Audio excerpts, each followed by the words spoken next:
सुप्रभातम। सभी कैसे हैं? अच्छे ही होंगे। आज हम कक्षा अष्टमी की सामाजिक अध्याय 10 स्वतंत्रता के बाद के बारे में अध्ययन करेंगे। अपना प्रकरण आज का है राज्यों का गठन कैसे किया जाए, विकास की योजनाएं बनाना व राष्ट्र के 60 वर्षों के बाद का भारत। सबसे पहले अपन देखते हैं राज्यों का गठन कैसे किया जाए। तो राज्यों का गठन कैसे किया जाए, तो देखिए मैंने आपको बताया था कि भाषाओं के आधार पर राज्यों का गठन किया जाना था। सन 1920 में कांग्रेस ने कहा था कि जब भारत स्वतंत्र हो जाएगा तो हम राज्यों का गठन भाषा के आधार पर करेंगे। सभी लोगों ने कहा ठीक है। उसके बाद में जब देश स्वतंत्र भी हो गया, स्वतंत्र होने के बाद में सभी लोगों को ये लग भी रहा था कि अब हमारा राष्ट्र का गठन भाषा के आधार पर होगा, परंतु उनकी जो आशाएं थी वह विफल हो गई। दूसरी बात, ऐसा लग रहा था जैसे जो सोचा था वह नहीं हो रहा है। अब देखो उस समय क्या हुआ था, कारण यह था सबसे बड़ा कि उस समय अपना देश 2 भागों में बंट गया था। 2 भागों में बंटने के साथ में ही एक राष्ट्र को ही नहीं, यहाँ 2 राष्ट्रों को साथ में स्वतंत्रता मिल रही थी। कैसे? पाकिस्तान को भी साथ में मिल रही थी, भारत को भी साथ में मिल रही थी। अब कोई भी नेता ये नहीं चाह रहा था कि अपना भारत जो है वो और अधिक ऐसी असुविधाएं या फिर ऐसा कष्टदायक जीवन झेले। वह नहीं चाह रहे थे कि सभी लोग अलग अलग हो जाए। वह नहीं चाहते थे कि सभी अपने भाषा के आधार पर अपने अपने प्रांत को लेकर अलग हो जाए। इसी तरीके से उन लोगों ने सोचा कि शायद अपने भारत को एक रखने का यही एक तरीका है कि हम लोग भारत में एक ही रहे, ना ही भाषा के आधार पर ना ही किसी और के आधार पर हम लोग इनका गठन करें। प्रधानमंत्री जवाहरलाल नेहरू और उप प्रधानमंत्री वल्लभ भाई पटेल दोनों ही भाषा के आधार पर राज्यों के गठन की नीति के विरोधी थे। इन दोनों को लग रहा था कि भाषा के आधार पर गठन नहीं होना चाहिए। वैसे ही हमारा देश बहुत बड़ी असुविधा झेल चुका है, अब हम ऐसा और करें ये नहीं चाहते थे। उसके बाद में विभाजन के बाद नेहरू ने कहा था कि उपद्रवकारी प्रवृत्तियां सिर उठा रही हैं, जिन पर अंकुश लगाने के लिए राष्ट्र को शक्तिशाली और एकजुट होना चाहिए, वरना जैसा कि देश पटेल ने भी कहा था, इस समय भारत की पहली और आखिरी जरूरत यह है कि उसे एक राष्ट्र बनाया जाना। क्योंकि देखो सबसे पहली बात है उसको प्रांतों के आधार पर नहीं बांट के सबसे पहले भारत को एक राष्ट्र बनाओ कि हमारा देश भारत है।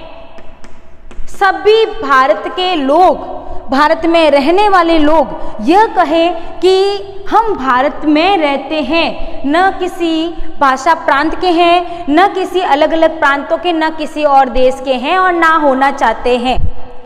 उन्होंने ऐसा कहा, परंतु लोगों ने तो कहा ही था कि हम लोगों को भाषा के आधार पर बांटा जाए और हमें भाषा के आधार पर बंटना ही है।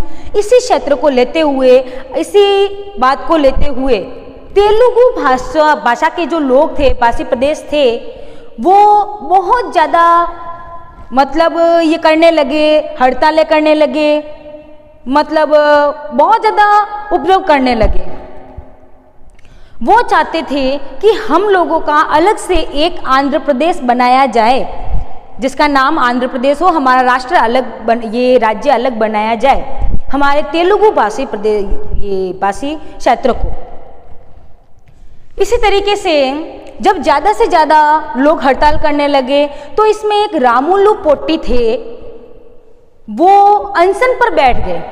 उन्होंने कहा, उन्होंने उनका साथ दे दिया तेलुगु भाषी के क्षेत्र लोगों का, तो वो अनशन पर बैठ गए। और जब वो अनशन पर बैठे 50 दिन के बाद में उनकी मौत हो गई। और जब मौत हुई तो आप खुद सोचो कि जो लोग हड़ताल कर रहे थे उनको और मौका मिल गया और ज़्यादा हड़ताल करने का। अब वो सोच रहे थे हम और ही ज़्यादा हड़ताल करें और हम लोग अपना प्रांत लेकर रहेंगे।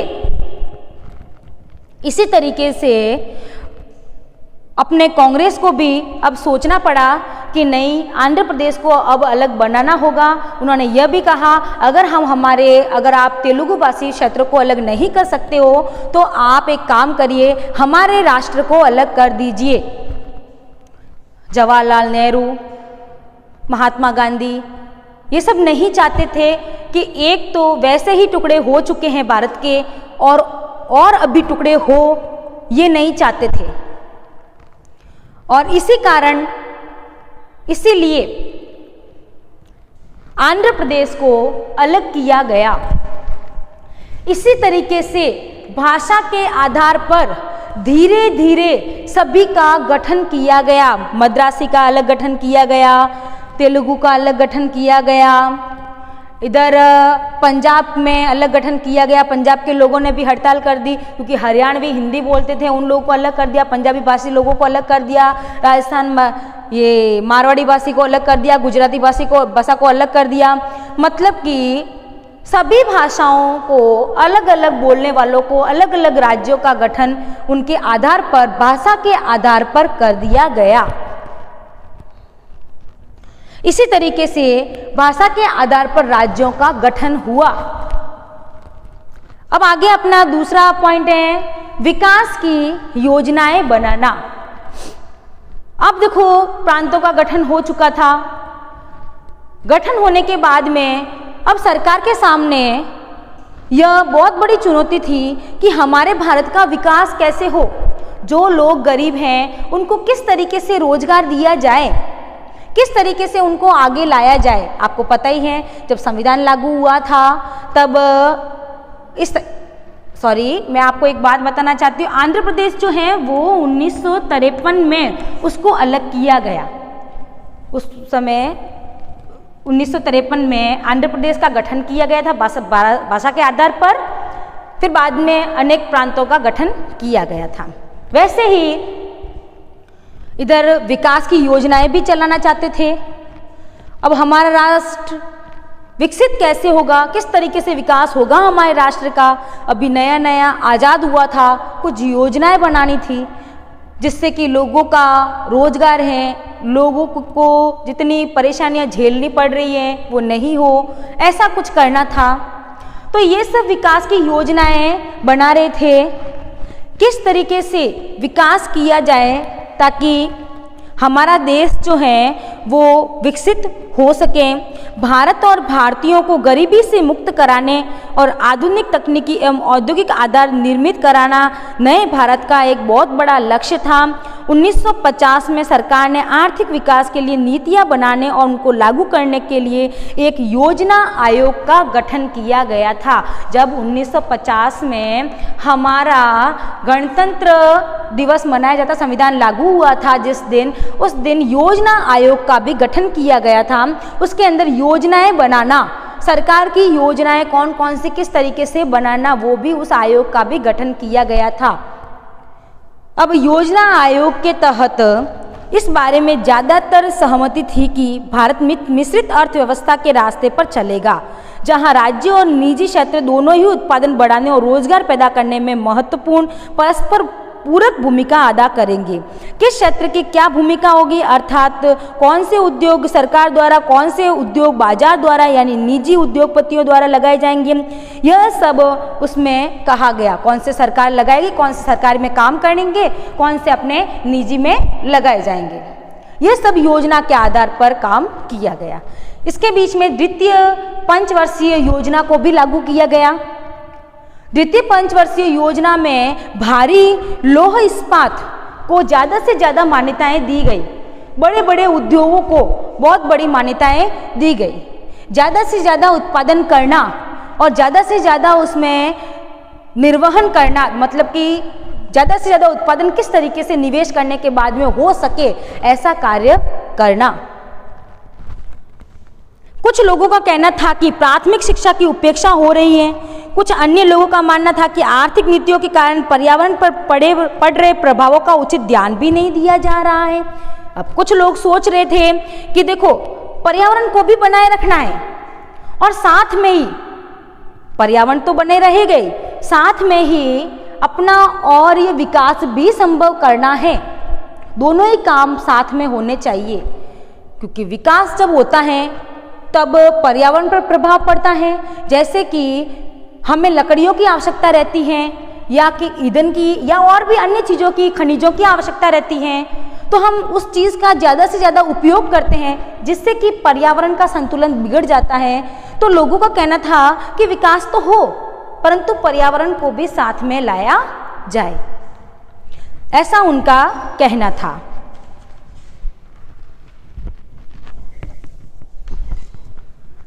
पंचवर्षीय योजनाओं पर नेहरू के जो विचार थे वो पंचवर्षीय योजनाओं के पीछे भारत की एकता और देश में विभिन्न जन समूहों के विराट आपसी सहयोग की अवधारणा निहित है। हमें यह बात हमेशा याद रहनी चाहिए कि इस प्रक्रिया में सिर्फ सरकारी तंत्र का ही महत्व नहीं बल्कि जनता के उत्साह सहयोग का महत्व इससे भी ज़्यादा है। हमारे लोगों को एक विशाल उद्यम साझेदारी का उत्साह उन्हें अपने अगले उद्देश्यों की ओर बढ़ते सही यात्री जैसे एहसास होना चाहिए। बेशक योजना बहुत सारे अर्थशास्त्रियों, सांख्यिकी विशेषज्ञों ऐसे ही दूसरे लोगों गणनाओं आधारित हो सकती है और होगी, परंतु केवल आंकड़ों और संख्याओं से हालांकि ये महत्वपूर्ण है। मतलब कितने आंकड़े आते हैं, किस तरीके से आते हैं, ये बहुत ज़्यादा महत्वपूर्ण है कि हमारा विकास किस हद तक हो चुका है और किस हद तक होना चाहिए, ये हमारा बहुत ही ज़्यादा महत्वपूर्ण है। इसी तरीके से विकास की योजनाएं भी बनाई गई। अब देखिए अपना तीसरा टॉपिक है राष्ट्र के 60 वर्षों के बाद का भारत। मतलब कि 15 अगस्त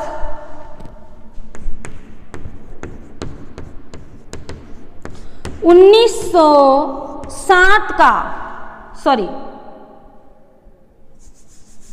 2007 का भारत, इस समय राष्ट्र कैसा बना।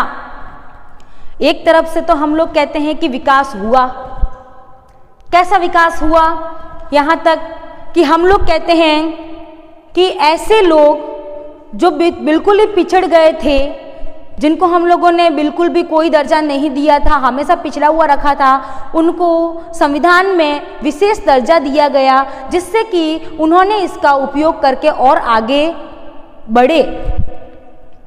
दूसरा, बहुत बड़ी बड़ी फैक्ट्रियाँ, उद्योग वगैरह लगाए गए जिससे कि लोगों को रोजगार भी मिला, लोगों को रोजगार मिला, लोग सक्षम भी हुए। भारत अभी भी एक लोकतांत्रिक राह पर चल रहा है, यह गर्व करने लायक उपलब्धि है।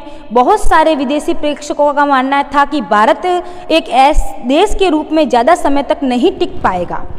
सबको ये लग रहा था, भारत के लोगों को भी ये लग रहा था कि भारत कभी भी एक देश नहीं हो पाएगा, क्योंकि भारत विश्व में एक ऐसा देश है, विश्व का पहला ऐसा देश है जिसमें एक साथ कहीं भाषा के, कहीं धर्मों के लोग साथ में रहते हैं, और ये सब संभव नहीं है। विश्व के सभी लोग यह कह रहे थे, परंतु 60 वर्षों के बाद में भी हम कहते हैं कि ऐसा भारत बना रहा, भारत एक बना रहा। हम लोगों ने सभी के हितों की रक्षा की, संविधान के नेताओं ने, संविधान के लोगों ने सभी के हितों की रक्षा की, सभी को समानताओं का दर्जा दिया, इसी कारण हमारा देश एक बना रहा। फिर भी कुछ ऐसी बातें भी हैं जो कि आज दिन तक संभव नहीं हो पाई। जो अमीर है वो अमीर से ज़्यादा अमीर होता गया, जो गरीब है वो गरीब से भी गरीब होता गया, क्योंकि उसके पास में निवेश के लिए कुछ भी नहीं है। जिनको अलग से दर्जा दिया गया था, विशेष दर्जा दिया गया था, जो जनजातीय समुदाय के लोग हैं, उन्होंने, कुछ लोगों ने तो उनका फायदा उठाना जरूरी भी नहीं समझा और ना उन्होंने उठाया। इसी कारण यह खाई और ज़्यादा बढ़ती गई और बढ़ती जा रही है। हमें इस चीज़ को और ज़्यादा पूरा करना है। किस तरीके से हम कर सकते हैं, किस तरीके से हम लोग सभी लोगों को और ज़्यादा समानता के लिए और ज़्यादा उनको बराबर भारत को एक बनाने के लिए किस तरीके से हम और कार्य कर सकते हैं, हमें वह करना चाहिए। जो ये अमीरी गरीबी की खाई है, हमें उसको भी मिटाना चाहिए। पर हमारा संविधान कानून की नज़र में सबको बराबर मानता है, लेकिन असली जिंदगी में कुछ भारतीय औरों के मुकाबले ज़्यादा बराबर हैं। स्वतंत्रता के समय तय की गई कसौटियों के हिसाब से देखें तो भारतीय गणतंत्र बहुत बड़ी सफलता का दावा नहीं कर सकता, लेकिन यह भी सच है कि वह विफल भी नहीं हुआ है। वह विफल भी नहीं हुआ है। हम कहते हैं कि हाँ, भारत में ऐसा कुछ नहीं हुआ, परंतु ये भी तो नहीं कह सकते कि भारत विफल नहीं हुआ, सफल भी हुआ है। कुछ हद तक जब हम पीछे पलट कर देखें इतिहास में, तो हमें लगता है कि हम बहुत ज़्यादा सफल हैं और आगे भी अगर हम इसी कोशिश में लगे रहे तो हम सफल होंगे। इसी के साथ में बच्चों, हमारा यह अध्याय पूरा होता है, जिसमें पीछे अध्याय के आपके प्रश्न उत्तर दिए गए हैं, वो आपको करने हैं। 5वां, 6वां, 7वां, 8वां आपको नोटबुक में करने हैं। पहले से 4था प्रश्न जो कि आपके बहुचयनात्मक प्रश्न हैं, जो आपको किताब के अंदर ही करने हैं। इसी के साथ में हमारा अध्याय यहाँ पूरा होता है।